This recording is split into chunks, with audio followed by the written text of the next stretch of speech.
ছেলেবেলা রবীন্দ্রনাথ ঠাকুর। আমার জীবন বাইরের খোলা ছাদ ছিল প্রধান ছুটির দেশ। ছোট থেকে বড় বয়স পর্যন্ত আমার নানা রকমের দিন ওইভাবে নানাভাবে বয়ে চলেছে। আমার পিতা যখন বাড়ি থাকতেন তার জায়গা ছিল তেতালার ঘরে। চিলেকোঠার আড়ালে দাঁড়িয়ে দূর থেকে কতদিন দেখেছি, তখনও সূর্য ওঠেনি। তিনি সাদা পাথরের মূর্তির মতো ছাদে চুপ করে বসে আছেন, কোলে দুটি হাত জোর করা। মাঝে মাঝে তিনি অনেক দিনের জন্য চলে যেতেন পাহাড়ে পর্বতে। তখন ওই ছাদে যাওয়া ছিল আমার সাত সমুদ্রের পাড়ে যাওয়ার আনন্দ। চিরদিনের নিচের তলায় বারান্দায় বসে বসে রেলিংয়ের ফাঁক দিয়ে দেখে এসেছি রাস্তায় লোক চলাচল, কিন্তু ওই ছাদের উপর যাওয়া, লোক বসতির পিল প্যাগাড়ি পেরিয়ে যাওয়া, ওখানে গেলে কলকাতার মাথার উপর দিয়ে পা ফেলে মন চলে যায় যেখানে আকাশের শেষ নীল মিশে গেছে পৃথিবীর শেষ সবুজে। নানা বাড়ির নানা গড়নের উঁচু নিচু ছাদ চোখে ঠেকে। মধ্যে মধ্যে দেখা যায় গাছের কাকড়া মাথা। আমি লুকিয়ে ছাদে উঠতাম প্রায় দুপুরবেলা। বরাবর এই দুপুর বেলাটা নিয়েছে আমার মন ভুলিয়ে। ও যেন দিনের বেলাকার রাত্রির বালক সন্ন্যাসীর বিভাগী হয়ে যাবার সময়। খড়খড়ির ভিতর দিয়ে হাত গলিয়ে ঘরের ছিটকিনি দিতুম খুলে। দরজার ঠিক সামনেই ছিল একটা সোফা, সেইখানে অত্যন্ত একলা হয়ে বসতুম। আমাকে পাকড়া করবার চৌকিদার যারা পেট ভরে খেয়ে তাদের ঝিমুনি এসেছে, গা মোড়া দিতে দিতে শুয়ে পড়েছে মাদুর জুড়ে। রাঙা হয়ে আসতো রোদ্দুর, চিল ডেকে যেত আকাশে। সামনের গলি দিয়ে হেঁটে যেত চুড়িওয়ালা। সেদিনকার দুপুর বেলাকার সেই চুপচাপ বেলা আজ আর নেই। আর নেই সেই চুপচাপ বেলার ফেরিওয়ালা। হঠাৎ তাদের হাঁক পৌঁছতো।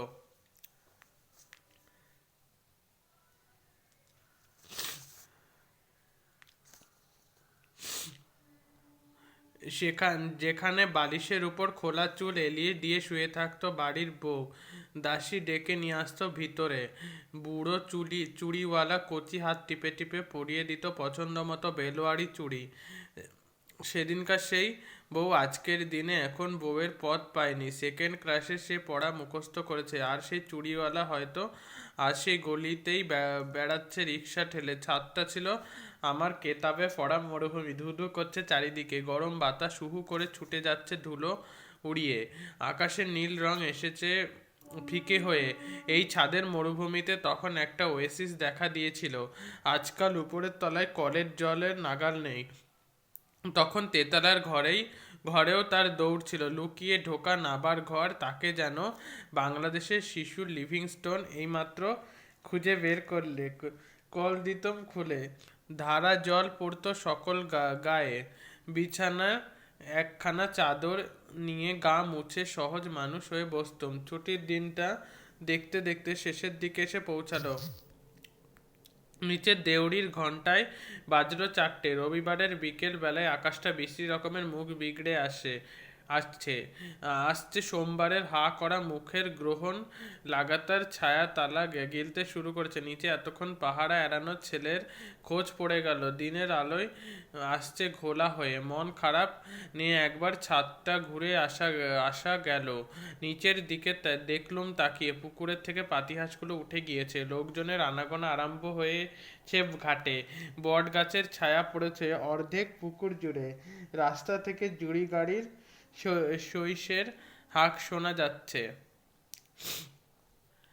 রবীন্দ্রনাথ ঠাকুর, জন্ম 1861, প্রয়াত 1941। জন্ম কলকাতার ঠাকুরবাড়িতে। জোড়াসাঁকোর। অল্প বয়স থেকে ঠাকুরবাড়ি থেকে প্রকাশিত ভারতী বালক পত্রিকায় নিয়মিত লিখতেন কথা ও কাহিনী, সহজপাঠ, রাজর্ষি, ছেলেবেলা, শিশু ভোলানাথ, হাস্যকৌতুক, ডাকঘর, গল্পগুচ্ছ সহ তার বহু রচনায় শিশু কিশোরদের আকৃষ্ট করে। দীর্ঘ জীবনে অজস্র কবিতা, গান, ছোট গল্প, উপন্যাস, প্রবন্ধ লিখেছেন, ছবি এঁকেছেন। এশিয়ার মধ্যে তিনি প্রথম নোবেল পুরস্কার পান 1913 সালে সং অফারিংসের জন্যে।